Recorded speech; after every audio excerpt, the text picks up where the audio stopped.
ভারতের পতাকা বানাতে পারবে? হ্যাঁ। বানাও তো। পতাকার মতো তো হবে না, হয়তো পতাকার। বাহ, এত তাড়াতাড়ি! তাহলে পতাকার কটা রং হলো? 4টে। কি কি হয়েছে এখানে? গেরুয়া, সাদা আর সাদা, সবুজ, আর মাঝে সেই অশোক চক্র, সেই নীলটা নাকি এটা? হ্যাঁ। বাহ, দেশের প্রতি তো অনেক ভালোবাসা দেখছি।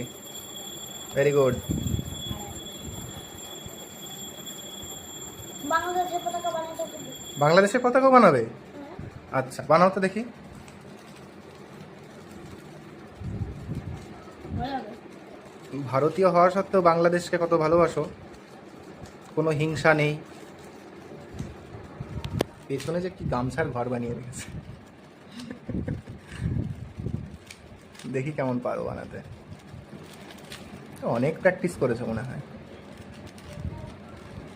বাংলাদেশের পতাকার মাঝে কি থাকে বলো তো? লাল। বাহ, আর চারপাশে? সবুজ। সবুজ, ঠিক। বানাও, আমি হোমওয়ার্ক দিই। না, ততক্ষণ তুমি ভিডিও করতে থাকো। ভিডিও তো অনেক বড় হয়ে যাবে, তুমি বানাও, তারপর আমি দেখিয়ে দেবো। না। প্রায় হয়ে যাবে যখন বলবে, আমি তখন আবার ভিডিও স্টার্ট করব। কি বললে দেশের প্রতি? কি বললে? মনে নাই। বলো, কি বললে? দেশের প্রতি কি রাখতে নেই? আমি এক কথা বারবার কই নেই। দেশের প্রতি হিংসা রাখতে নেই। হ্যাঁ। ঠিক বলেছ। হয়েছে, তোমার বাংলাদেশের পতাকা বানানো হলো। নানি নানি নানি নানি বাসকে নানি। অনেক টাইমই কিন্তু লেগেছে। প্রায় হয়ে গেছে? হ্যাঁ। হয়ে গেছে নাকি বানানো? দেখাও দেখাও, প্রায় শেষের দিকে তো। হোমওয়ার্ক দেওয়া হয়ে গেছে। তুমি তুমি বাংলাদেশের পতাকা তো বানাতে পারো না? বানাও দেখি।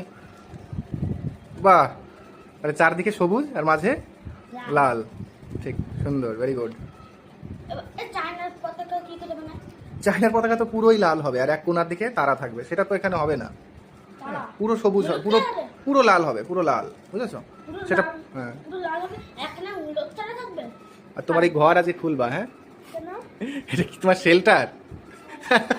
শেল্টার, আর্মি ক্যাম্প নাকি?